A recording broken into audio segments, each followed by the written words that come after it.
Langkah pertama yang sudah dilakukan Nabi adalah binaul Masjidin Nabawi. Nabi memulai peradaban dengan dibangunnya Masjid Nabawi. Nah, jadi semuanya berawal dari masjid. Semuanya bermula dari masjid. Ketika sampai di Kuba, membangun Masjid Kuba. Nah, ketika ingin memulai Madinah, Nabi membangun Masjid Nabawi. Jadi nggak kepikir yang lain. Tidak dimulai dari yang lain. Di mana nih coupling kita? Nggak begitu ya. Kali gitu datang ke kota Madinah, kita cari coupling dulu. Ada berapa orang yang hijrah? Ada 50 orang, 60 orang. Yang dipikirkan coupling, bukan masjid dulu. Karena disitulah tempat dengan sendirinya orang-orang beriman berkumpul tanpa harus diundang. Tanpa harus dipanggil. Karena mereka melakukan sholat berjamaah 5 waktu. Ya kayak kita misalnya sholat Jumat. Itu kan kesempatan untuk menyampaikan kebaikan yang paling efektif. Coba kalau kita ngumpulin 200 orang. Berapa lama kita harus rapat? Berapa biaya yang harus kita keluarkan? Kemudian sarana, undangan, konsumsi, banyak sekali. Tapi dengan adanya sholat Jumat kita cukup memikirkan siapa yang ingin menyampaikan nasihatnya ketika sholat Jumat dilaksanakan. Ingin lebih sempurna, siapa imamnya? Masya Allah.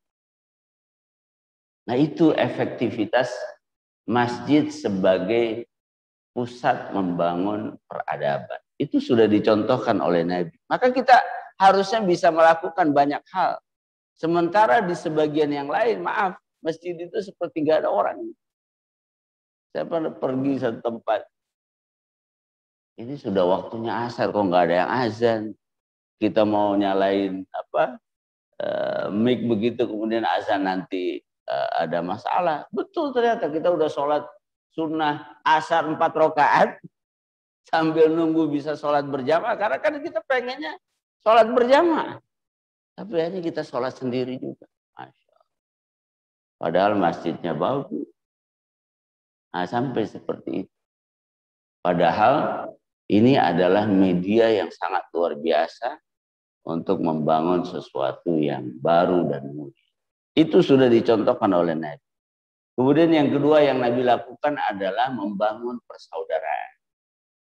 Itu yang disebut dengan al-mu'akhad atau at-ta'akhi, dipersaudarakan. Ini bukan teori belaka, tapi betul-betul persaudaraan yang saling membantu, saling menopang, saling mendukung. Bahkan sampai urusan istri pun mereka berbagi ya. Nah, itu yang terjadi antara siapa? Abdurrahman bin Auf dengan siapa ini?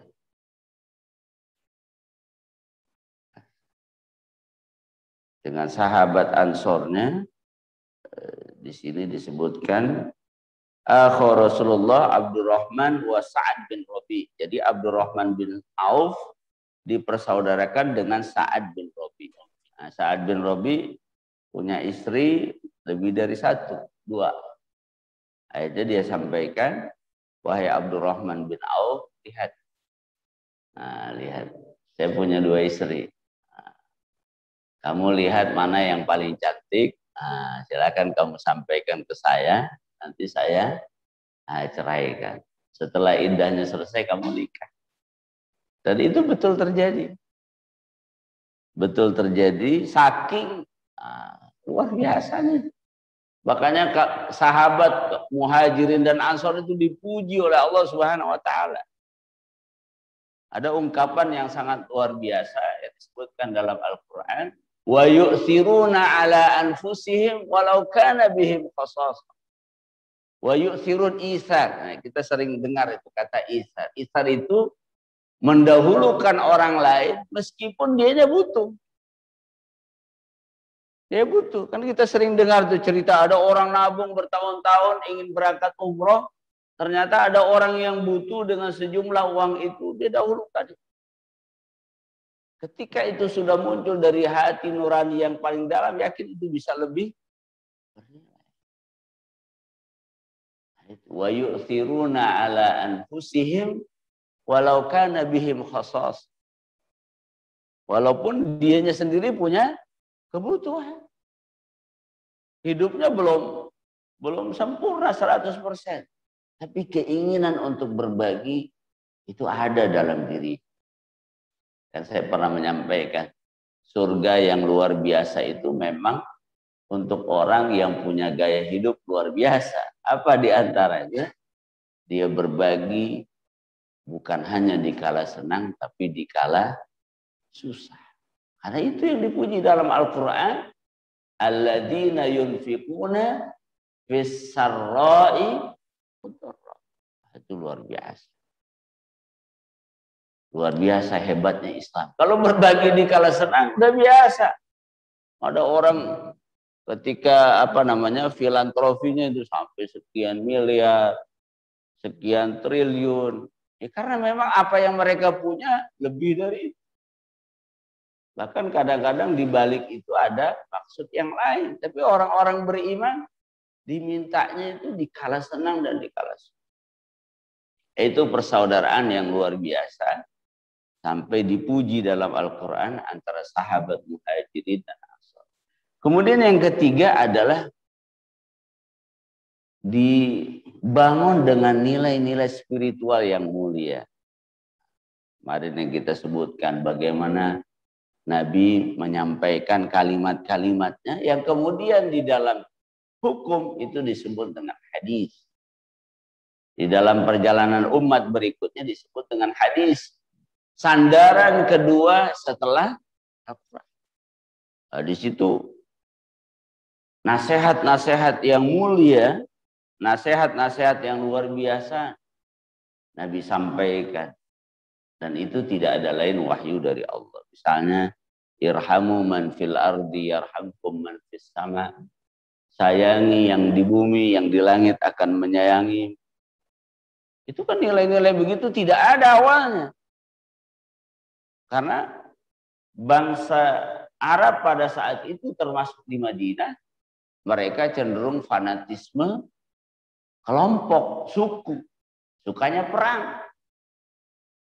Sukanya ya berperang satu sama lain. Nah, ketika datang Islam, itu dibongkar itu. Nah, itu langkah yang ketiga. Nah, setelah bangunan internal, bangunan di dalam ini kokoh, mulailah Nabi melakukan langkah-langkah untuk keluar. Apa yang Nabi lakukan? Mu'ahadatun ma'al Yahud. Nabi mulai membuat perjanjian, Nabi mulai membuat MOU, kerjasama dengan orang-orang di luar Islam.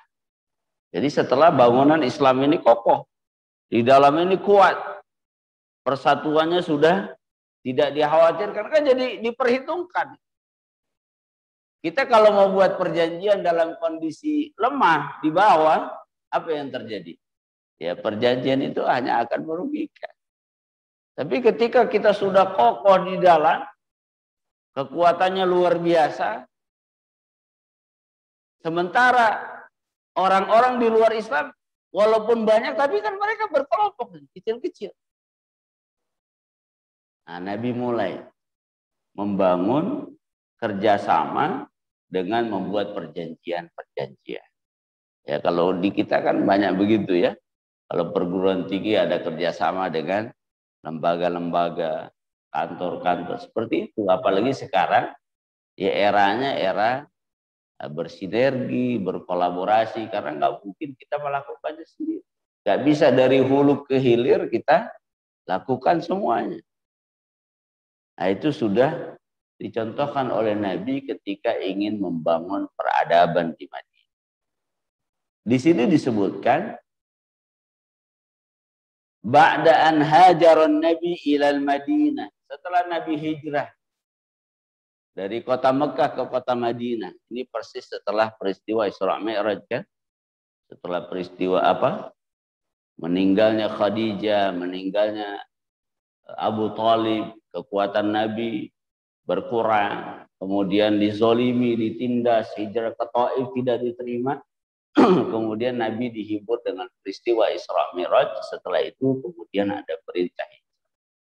Nah, setelah dibangun peradaban seperti itu, wa wasaqa min rusuhi qawaidil mujtama al-islami al-jadid.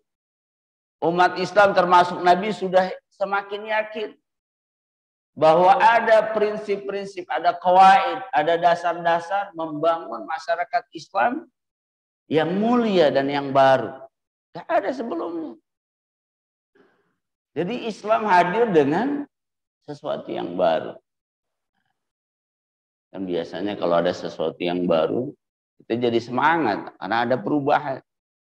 Tapi kalau kalau bahasa sekarang stagnan, seperti yang lalu Jadi nggak ada perubahan, nggak tertarik, nggak ada tantangan.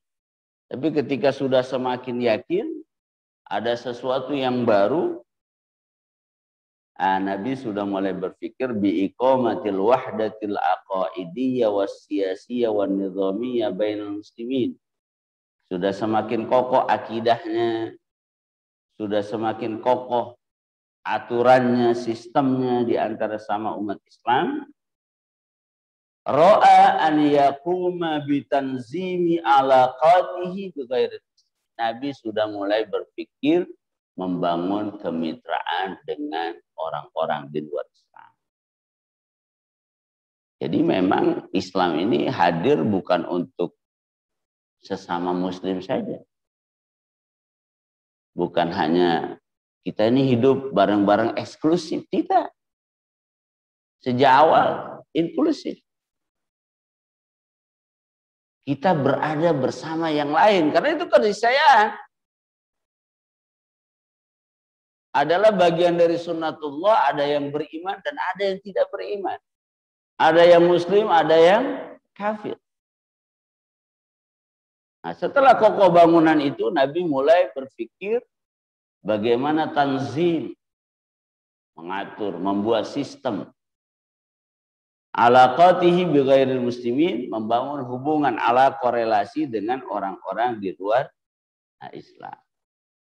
Jadi kalau lembaga-lembaga Islam yang sudah semakin kokoh, ada bisa dengan mengetahui dasar-dasar yang pokok, mana yang kita bisa tolerir dan mana yang tidak bisa.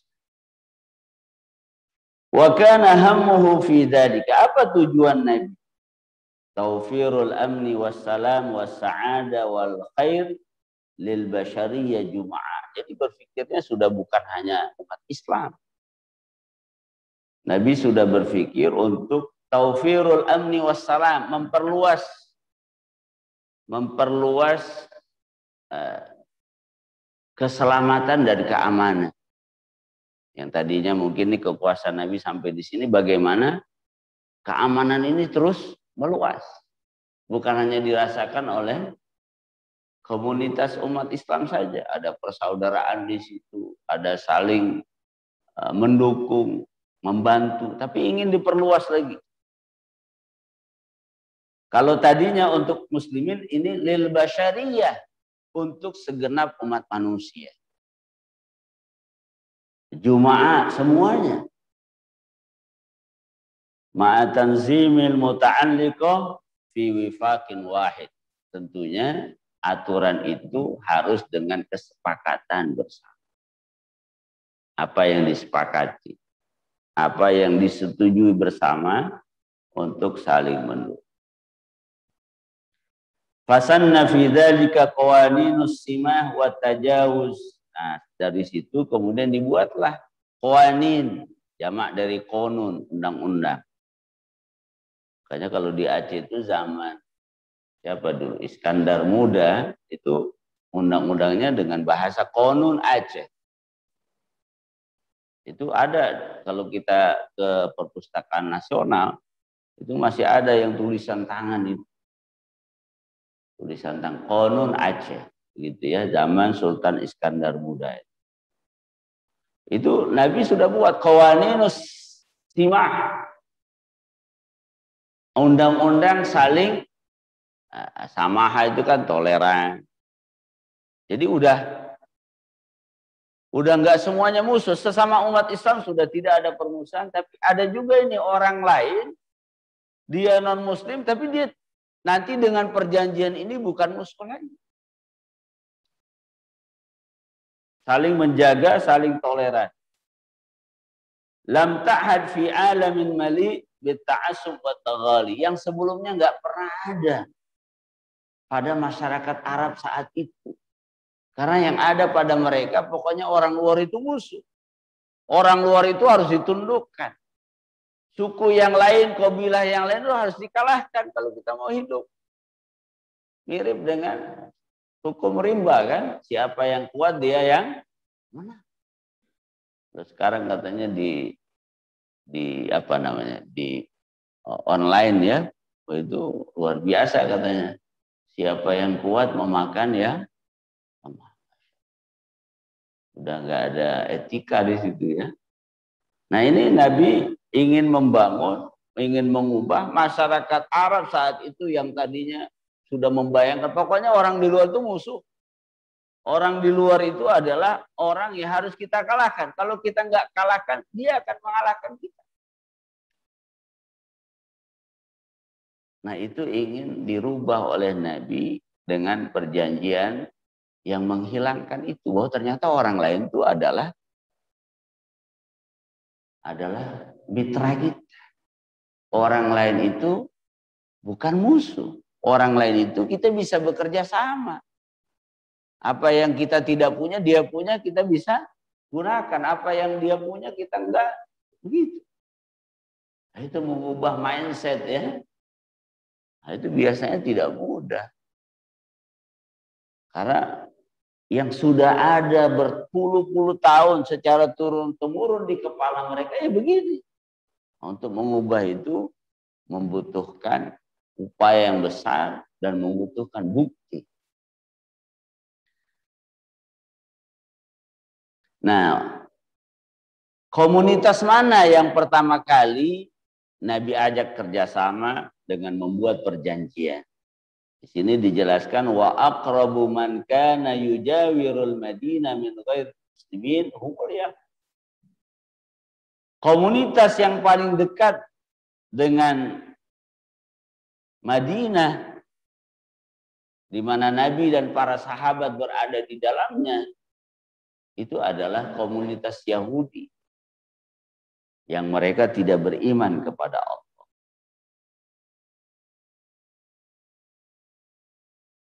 Apa karakter Yahudi atau bagaimana karakter Yahudi pada saat itu? Wahum in kanu yubtinuna al-adawah lil muslimin lakin lam yakunu azharu ayyata muqawam. Mereka memusuhi Islam. Mereka benci dengan Islam, tapi mereka enggak seperti orang-orang Quraisy di kota Mekah. Mereka menyembunyikan permusuhan itu dan tidak memperlihatkan. Artinya mereka tidak menyerang begitu ya. Mereka benci tapi tidak menyerang. Kalau di Mekah ya jelas serang. Siapa yang kelihatannya ada tanda-tanda masuk Islam diserang, ditindas. Tapi orang-orang Yahudi di kota Madinah yang diajak pertama kali untuk melaksanakan perjanjian, mereka tidak menunjukkan sikap penyerangan mereka. Tidak ofensif terhadap umat Islam. Nah itu yang dipilih oleh Nabi. Fa'aqada ma'ahum Rasulullah mu'ahadah fiha mutlaqul hurriyah fid din wal mal. Nabi memulai perjanjian Nah, prinsip awalnya, prinsip yang paling mendasar adalah mutlaqul hurriyah fid dini wal mal. Ada kebebasan dalam memilih agama dan ada kebebasan dalam masalah ekonomi. Nah, dua hal itu. Jadi dalam masalah agama jelas. Ada batasnya. Silahkan kamu ya ayat yang sering kita jadikan sebagai landasan lakum dinukum waliyadin, silahkan. Kamu ya dengan keyakinan silahkan laksanakan. Saya dengan keyakinan saya. Tidak seperti ajakan orang kafir Quraisy. Gimana wahai Rasulullah kita kompromi. Tapi komprominya bermasalah. Mereka minta tukeran. Tukeran cara ibadah, cara beragama. Gimana saya nyembah Tuhanmu sebulan, engkau wahai Rasulullah sembah nih Lata dan Uzza. Itu kompromi yang ngawur begitu ya. Kita nggak bisa, itu bukan bentuk kompromi, itu bukan bentuk perdamaian dalam masalah akidah. Bentuk perdamaiannya adalah silahkan kamu dengan keyakinanmu, silahkan laksanakan. Kami dengan keyakinan kami. Tidak usah saling menyalahkan, tidak usah saling menghujat, tidak usah saling menyerang. Silakan masing-masing. Nah begitu, itu bentuk toleransinya jadinya. Jadi toleransi itu tidak melulu kita bareng-bareng begini gitu ya. Akhirnya ada agama sinkretisme misalnya. Itu kan bentuk kompromi yang nggak benar. Ketika Islam masuk ke dalam satu budaya dan adat, udahlah kita giniin gitu ya. Akhirnya lahirlah jadi sinkretisme. Yang kemudian ketika itu ingin dihilangkan, berat. Seharusnya tidak begitu. Seharusnya kalau ingin Islam ya begini nih Islam. Kalau tetap dengan ini ya silahkan. Tapi tidak dicampur baurkan. Akhirnya dibuatlah Islam yang berbudaya gitu ya. Nah itu. Jadi agama agamanya sudah modifikasi begitu ya. Nah, tidak seperti itu. Bentuk toleransinya adalah silahkan. Kamu dengan agamamu dan kami dengan agama. Nah, termasuk di dalamnya adalah al-hurriyah fil mal. Tadi dalam aktivitas ekonomi. Pengurusan harta. Silahkan. Nah, artinya kalau tadi agama masing-masing, kalau ekonomi silahkan saling bekerja sama. Boleh kita jual beli dengan orang kafir, saling memberi, boleh. Berbisnis, dan seterusnya. Itu prinsip awalnya ya. Jadi dua hal itu yang menjadi salah satu kesepakatan yang mendasar. Mutlaqul hurriyah fid din wal mal. Kebebasan dalam agama dan harta atau ekonomi. Waja'at al-mu'ahadah dimnal mu'ahadah allati tammat bainal muslimina anfusihim. Wallati marra zakaraha qariban wa haka ahammu bunud. Nah, sini kemudian disebutkan apa di antara isi pokok perjanjian tersebut yang pertama kali Nabi lakukan dengan orang-orang Yahudi di Madinah. Nanti kita bisa lihat luar biasa. Ini kita bisa bayangkan ide ini muncul 1400 tahun yang lalu. Bukan sekarang. Dan ketika itu belum pernah ada sejarah adanya perjanjian begini. Karena di tengah masyarakat yang syarat dengan konflik. Nah, kita bisa bayangkan. Yang pertama adalah inna Yahuda bani Aufin ummatun ma'al mu'minin. Ternyata ada di tengah bangsa Yahudi itu Bani Auf, keluarga besar Bani Auf itu ternyata mereka beriman kepada Allah. Di sini sebutkan ya mereka adalah termasuk ya walaupun mereka Yahudi mereka termasuk orang-orang beriman. Mereka saudara kami. Lil Yahudi dinuhum walil muslimi dinuhum. Nah, tadi kebebasan dalam agama silakan. Orang-orang beriman dengan agamanya, jangan diganggu. Meskipun mereka Yahudi, ketika mereka beriman jangan diganggu, kata Nabi.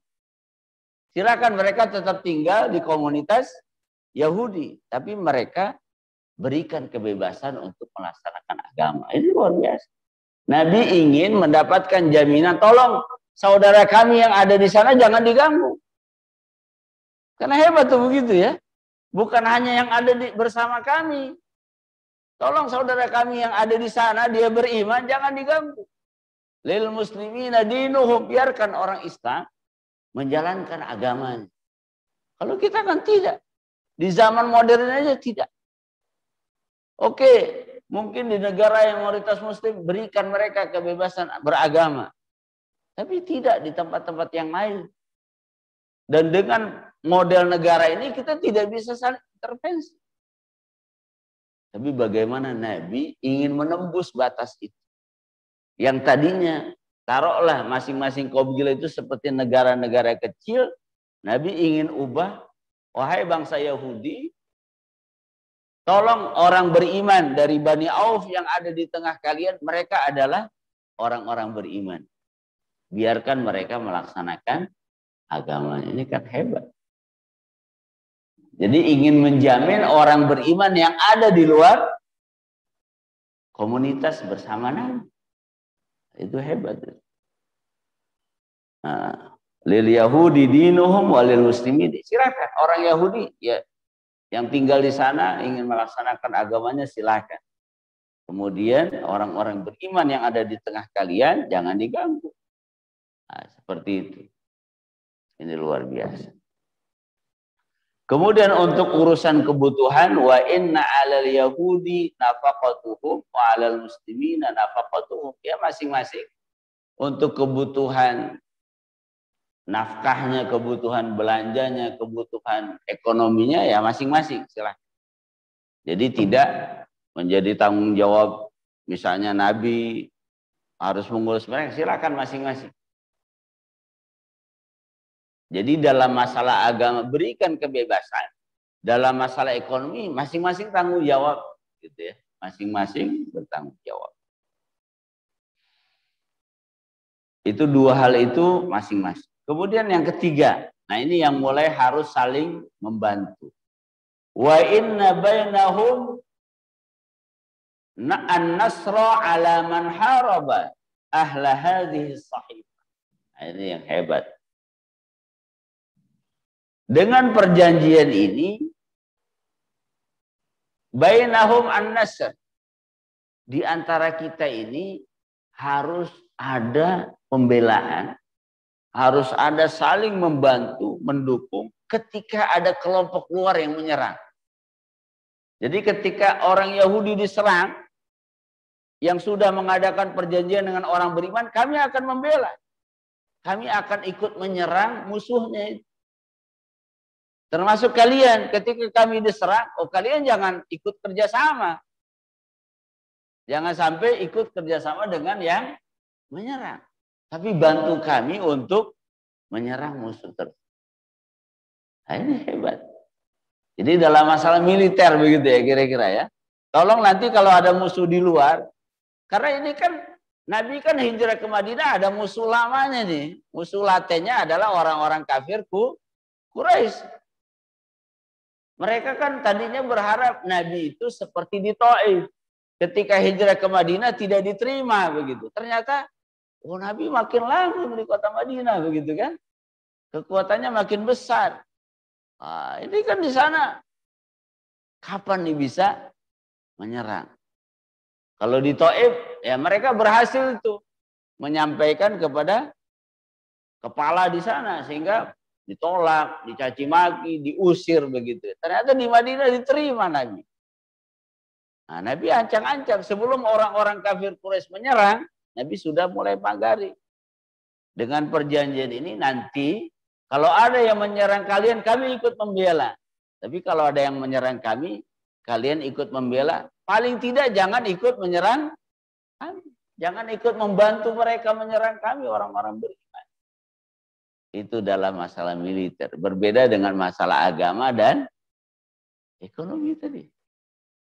Dalam masalah militer memberikan perlindungan. Ini mengurangi kekuatan musuh. Jadi ini kan orang Yahudi tadi yang paling dekat. Yang paling dekat. Jadi orang-orang yang paling dekat ini sudah bukan lagi musuh. Bahkan dia jadi benteng begitu ya. Karena kalau orang beriman diserang, mereka akan ikut membela. Kemudian yang keempat, wa inna bainahum an-nasihah wan nusha wal birra dunal its. Dalam perlakuan, dalam kerjasama, tidak boleh ada saling menyakiti. Yang ada memberikan nasihat, yang ada saling berbuat baik. Intinya kita tidak saling menyakiti nih antara orang beriman dengan orang Yahudi. Kalau mau berinteraksi, interaksi yang baik-baik. Pokoknya kita tidak saling menyakiti. Kalau tadi dalam masalah militer membela, dalam keseharian berusaha seperti itu. Dalam interaksi satu dengan yang baik. Kemudian yang kelima, wa innahu lam ya'sam imru'un bi khalifah. Tidak boleh satupun di antara kita yang mengkhianati perjanjian. Satu orang pun tidak boleh. Nah, itu ketegasan satu orang ya. Bukan lagi satu bangsa atau satu komunitas Yahudi, tapi setiap orang di antara kita tidak boleh ada yang mengkhianati perjanjian. Jadi kalau ada satu orang ya akan dimusuhi sama yang lain. Itu kan menghabiskan kekuatan itu. Jadi ketika ada yang melanggar, dia menjadi musuh bersama, baik musuh bersama orang beriman, termasuk musuh bersama orang Yahudi. Nah, itu luar biasa. Jadi nggak boleh ada yang melanggar perjanjian. Kemudian yang keenam, wa innan nasra lil mazlum. Pertolongan kita berikan bagi orang yang dizolimi. Jadi ketika ada yang dizolimi, ya kita harus membantu. Siapapun, baik Yahudi ataupun orang beriman. Kalau ada yang dizolimi, kita akan menolong dia. Kita akan membela, memperjuangkan. Itu yang keenam. Yang ketujuh, wa innal yahud yattafiquna ma'al mu'minin madamu muharibin. Yahudi dan orang beriman, ini lanjutan dari yang di atas, menyatu kekuatannya ketika ada orang di luar atau pihak luar yang menyerang. Jadi untuk kekuatan militer disatukan. Disatukan untuk menghadapi musuh-musuh dari luar. Nah ini perbedaannya tadi. Kalau masalah agama masing-masing, masalah ekonomi masing-masing, tapi masalah perlindungan, keamanan, kita bersama. Kita bersama. Nah ini kita lihat juga begitu. Ternyata di era modern kan begitu ya kalau kita lihat. Perjanjian kerjasama antar negara lebih banyak dalam masalah militer. Makanya ada latihan bersama begitu ya. Latihan bersama menunjukkan bahwa kekuatannya sudah double begitu. Tapi dalam masalah ekonomi dan agama memang tidak seperti itu. Artinya apa yang dilakukan Nabi itu jauh ke depan dan memang ternyata relevan sampai sekarang. Jadi jelas kalimatnya itu dalam masalah perlindungan kita bersepakat. Kemudian yang ke-8, wa inna yasriba haramun jawfuha li ajli hadhihi sahifah. Disebutkan di sini kota Yasrib sebelum jadi Madinah. Wa inna Yasrib haram. Haram itu suci. Kota Madinah, kota Yasrib ini adalah kota yang suci di dalamnya. Yang akan menjaga perjanjian. Jadi ingin diangkat Yathrib atau Madinah menjadi pusat kota yang harus dijaga kesuciannya. Harus dibela begitu. Kemudian yang ke-9, wa innahu ma kana baina ahli hadhihi as-sahifah min ishtijarin aw hadatsin yukhafu fasaduhu fa inna maraddahu ila Allah wa ila Muhammad Rasulullah. Kalau ada perselisihan, kalau ada pertengkaran, namanya kerjasama ya pasti ada. Pasti ada konflik. Apalagi beda keyakinan, beda ideologi. Kita aja kerjasama yang satu ideologi ada saja masalah. Tapi Nabi sudah jelaskan, kalau ada masalah dalam perjanjian ini yang dikhawatirkan akan menimbulkan kerusakan yang besar, wa inna maraddahu ilallahi wa rasul. Kembalinya adalah kepada Allah dan Rasul. Menunjukkan Islam lebih kokoh. Jadi yang menjadi apa ya? Yang menjadi apa namanya? Kalau di kita PBB itu ada sekjen PBB begitu ya. Kepalanya itu siapa? Nabi Muhammad SAW. Kembalinya kepada Allah dan Rasul. Bukan kembali ke mereka. Karena memang rancangan ini semuanya dari siapa? Dari Nabi. Nabi yang memulai. Dideketin satu-satu, ya tadi kelompoknya lebih kecil, umat Islam bersatu. Ketika ada permasalahan, kembali kepada Rasulullah. Bagaimana memecahkan masalah itu.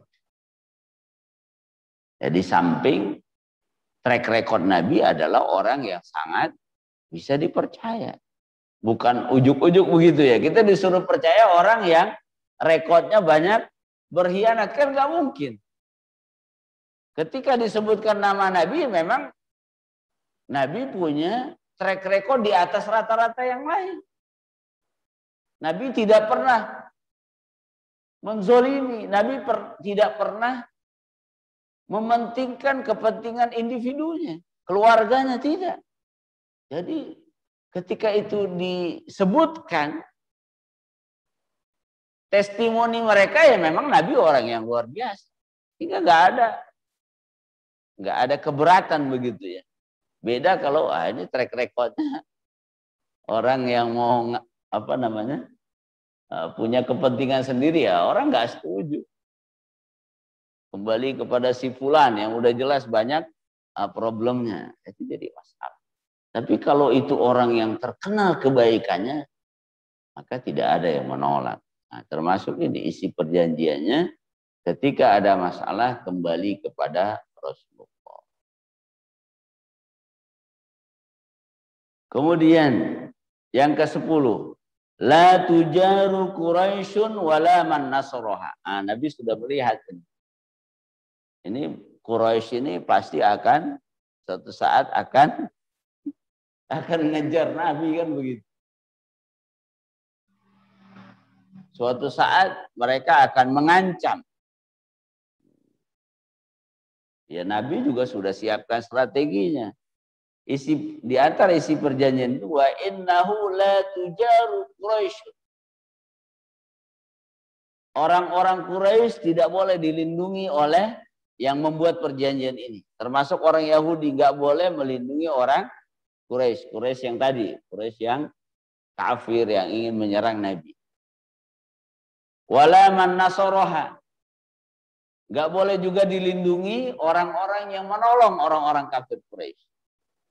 Karena ancaman ini pasti akan datang. Jadi sudah disiapkan. Pokoknya yang ikut dalam perjanjian ini jangan pernah melindungi orang Quraisy dan jangan pernah menolong orang-orang Quraisy. Jadi sudah memprediksi akan ada ancaman dari kota Mekah yang mungkin akan menyerang Nabi. Kemudian yang ke-11, wa inna bainahum an-nasr ala man dahama Yathrib. Di antara mereka harus saling membela ketika kota Yathrib yang suci tadi diserang. Jadi tanggung jawab untuk melindungi kota Yathrib bukan hanya orang beriman, termasuk orang Yahudi tadi. Karena dalam masalah militer tadi kita sepakat saling melindungi. Nah ini kota Yathrib diangkat seperti itu. Kemudian yang terakhir dalam perjanjian Madinah ini, wa innahu la yahulu hadzal kitab duna zalimin aw as. Enggak boleh ada yang dikecualikan dalam perjanjian ini ketika dia melakukan pelanggaran. Aturan ini tegas. Tidak boleh ada yang dikecualikan. Semuanya harus mengikuti per orang, per individu. Nah itu yang Nabi lakukan sebagai bentuk penguatan. Kalau sebelumnya internal, sekarang eksternal.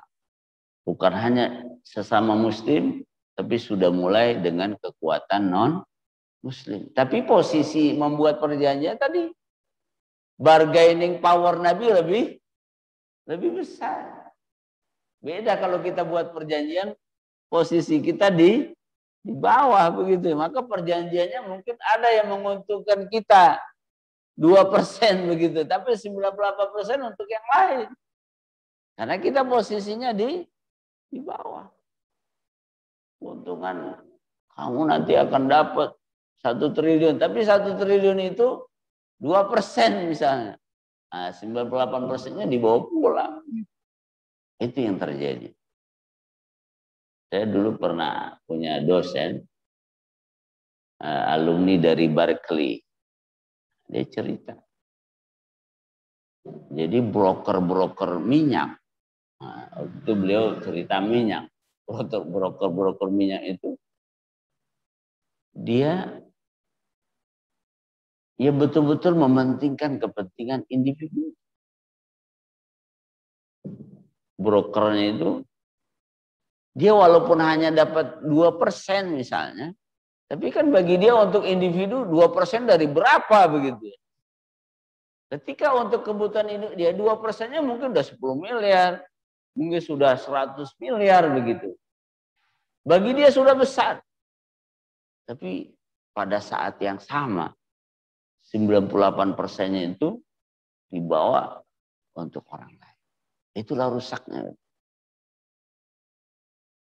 Jadi ketika orang hanya mementingkan individunya, tidak peduli negara itu kan, berarti negara dirugikan sampai sekian begitu. Karena tadi bargaining power lemah, yang penting saya dapat duit begitu ya, atau saya nggak ngeluarin apa-apa, semua mereka yang mengeluarkan, semua mereka yang menyiapkan fasilitas, ya saya yang penting dapat komisinya.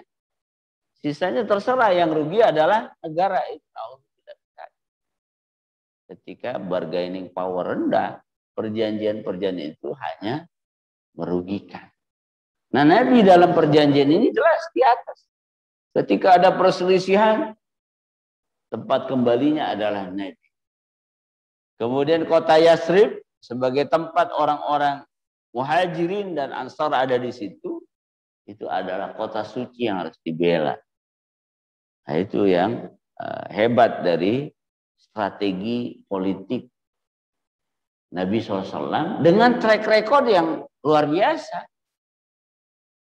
Track record yang bersih. Dan itu bukan untuk kepentingan individu Nabi. Nah, ini tambahan penjelasan terakhir. Wa bi ibrami hadhil muahadah. Nah, penulis ini menjelaskan dengan adanya pengesahan perjanjian ini, saratil Madinah wa dawahiha daulatan wa faqiyah. Dengan adanya perjanjian ini, kota Madinah dan yang ada di sekitarnya tadi, mereka juga ikut merasakan menjadi negara, menjadi komunitas yang sejahtera. Jadi transaksi ekonominya semakin meluas, gitu kan? Saling membela, berarti ketika harus menghadapi kekuatan musuh nggak sendirian, Berarti negeri itu aman. Ya kalau sudah aman, transaksi berjalan dan seterusnya, nggak ada ketakutan. Maka tempat itu, negeri itu tumbuh. Di sini disebutkan sebagai negeri yang sejahtera di atas rata-rata yang lain. Asimatuhal Madinah, disebutkan di sini memang pusat kotanya adalah Madinah sebagai kota suci. Wa raisuha Rasulullah SAW. Pimpinannya, kalau sekarang presidennya adalah Nabi, orang yang sangat dipercaya, yang rekodnya itu nggak ada kekurangannya. Nggak ada ambisi politiknya, nggak ada ambisi ekonominya, ada semata-mata ingin membangun peradaban yang lebih hebat. Dan itu mereka rasakan. Itu yang mereka saksikan. Betapa ketika bersama dengan Nabi, aman, ekonomi berjalan dengan baik, transaksinya menjadi semakin luas, menjadi luar biasa. Wa bidzalika asbahat al-Madinah asifatan hakikiyatan lil Islam. Sejak saat itu kota Madinah menjadi pusat kota, bahkan ibu kota yang sebenarnya bagi Islam. Walitausi'i mantiqatil amni wassalam ahadan nabi qabail ukhra. Setelah ini jadi, tinggal diduplikasi begitu ya.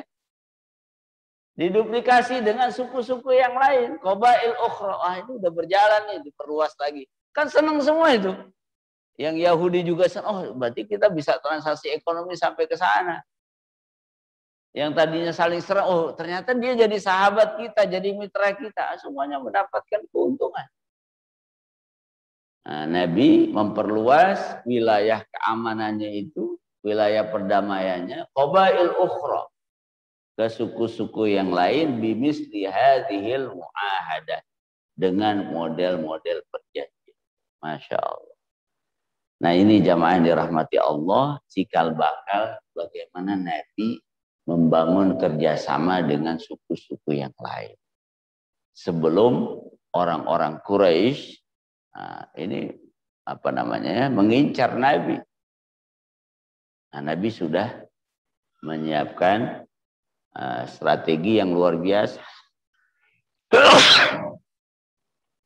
Strategi yang luar biasa.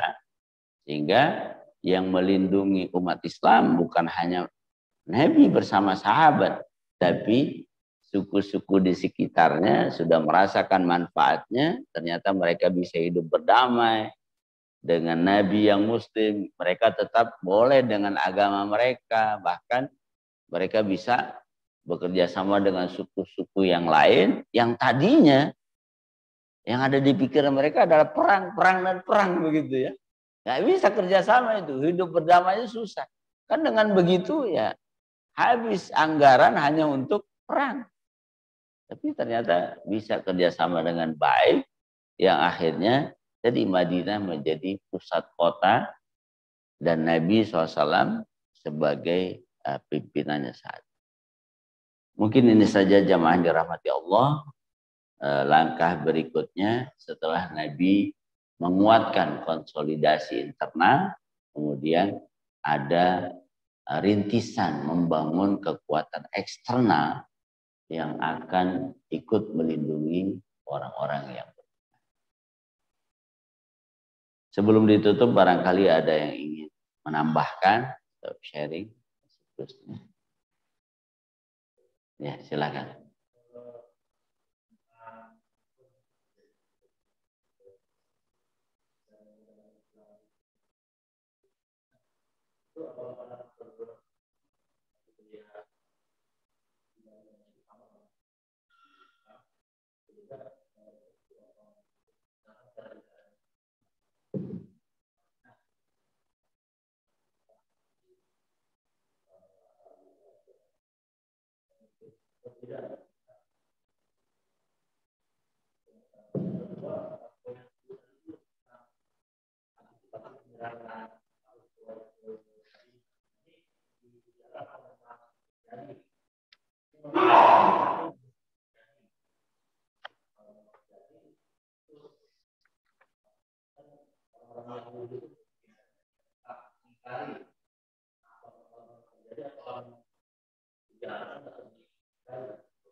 Bismillahirrahmanirrahim. Memang kalau kita lihat dari sisi ideologi ada perbedaannya. Ada perbedaan antara Mekah dan Madinah. Kalau Mekah itu kuat ya, kalau ininya kaum paganis ya, yang menyembah berhala-berhala itu. Ada Lata, Uzza, itu memang ininya di Mekah, suburnya begitu ya. Sampai Ka'bah itu memang di sekelilingnya banyak patung-patung. Nah kalau di Madinah itu banyak bangsa Yahudi yang sebelumnya kan terjadi peperangan besar yang kemudian mereka diantaranya banyak hijrah ke kota Madinah. Nah orang-orang Yahudi itu kan pada awalnya mereka kitabnya betul ya, artinya ini ada kitab Samawi begitu ya, kitab Taurat begitu. Ya walaupun banyak perubahan, tapi ada di antara ajaran-ajaran yang tersisa, bahkan mungkin ada rahib-rahib Yahudi kan diceritakan seperti rahib Buhaira dan seterusnya begitu, yang masih konsisten mengamalkan ajaran mereka, sehingga agak berbeda. Ya jelas kalau orang-orang kafir itu menyembah berhala, tidak ada konsep ketuhanan samawi begitu ya. Sementara orang-orang Yahudi itu ya tetap mereka adalah agama samawi sehingga tidak menyembah patung-patung tadi. Memang agak berbeda. Jadi ada kebersamaan begitu ya dari sisi tauhid, tapi ya mereka sudah banyak penyimpangan-penyimpangan. Itu yang agak berbeda. Kemudian terkait dengan penyerangan orang-orang Quraisy yang sudah diantisipasi dan kemungkinan orang-orang Yahudi melanggar perjanjian itu ya pasti ada begitu ya. Nanti kan ada itu yang ketika terjadi peperangan, ini kan nanti ini baru mukadimah akan ada perang-perang, dan ternyata benar prediksi Nabi bahwa Quraisy akan menyerang. Itu di bagian selanjutnya ternyata betul. Ada Quraisyun tuhaddidul muhajirin. Jadi Quraisy ini mengirimkan ancaman. Mengirimkan ancaman kepada orang-orang di Madinah. Pilihannya adalah kalau kalian tidak usir Nabi bersama para sahabat dari tempat kalian, kami akan menyerang kalian, begitu. Nah, disinilah diuji. Diuji, maka nanti ada, ya kalau dalam cerita-cerita perang, ada kemudian bangsa-bangsa yang berkhianat. Yang tadinya udah bikin perjanjian, ternyata ketika peperangan mereka berkhianat. Tapi secara umum ketika sudah ada perjanjian ini, ya Nabi punya kekuatan. Prinsipnya adalah mereka nggak boleh menolong orang-orang kafir Quraisy. Ketika itu terjadi, ya akhirnya kan setelah kekuatan Islam besar, mereka juga takut. Ketika mereka berkhianat, ternyata mereka ya kemudian diserang oleh orang-orang yang beriman. Tapi memang tadi antisipasi itu sudah dilakukan. Coba kalau tidak ada perjanjian ini, apa yang terjadi? Ya ketika mereka menolong orang-orang kafir Quraisy, ya tidak ada masalah kan? Tidak ada ininya, tidak ada landasan untuk menyalahkan dan menyerang mereka. Tapi dengan perjanjian ini secara umum mereka harus patuh dan mereka sudah merasakan manfaatnya. Dan kalau mereka melanggar berarti ada sanksi. Sehingga kan ada beberapa suku yang diserang oleh Nabi karena mereka melanggar perjanjian. Tapi ya cukup efektif dan strategis untuk membatasi, minimal dukungannya itu tidak masif begitu ya. Hanya mungkin suku-suku tertentu yang berkhianat, tapi selebihnya menjadi benteng Nabi ketika diserang oleh orang-orang kafir Quraisy. Jadi begitu, sudah ada ancaman dari kota Mekah, tolong usir Nabi dari sana begitu. Kalau tidak kami akan menyerang mereka. Nah itu wallahu a'lam bishawab. Mungkin masih panjang ceritanya begitu ya. Bukti-bukti tadi. Waduh, udah datang. Tapi para jamaah yang dirahmati Allah, mungkin kita cukupkan pertemuan kita. Ya banyak ibrah yang bisa kita ambil. Betapa memang kalau kita ingin kokoh ya internal dan eksternal harus kuat begitu ya. Internal saja kuat, eksternal kita abaikan, ya kita akan menjadi eksklusif, tidak berkembang. Atau eksternalnya kuat tapi di dalamnya hancur lebur gitu ya. Itu juga bukan yang ideal. Nah, Nabi mencontohkan. Kita cukupkan, mari kita baca surat Al-Fatihah, mudah-mudahan Allah SWT berikan kita kekuatan, kesehatan. Allah berkahi kita di bulan Sya'ban, sehingga kita bisa berjumpa dengan Ramadan, dan mudah-mudahan keluarga kita sehat semua, tetangga kita, keluarga besar kita semua. Al-Fatihah. Bismillahirrahmanirrahim. Alhamdulillah Rabbil Alamin. Iya kan Allah.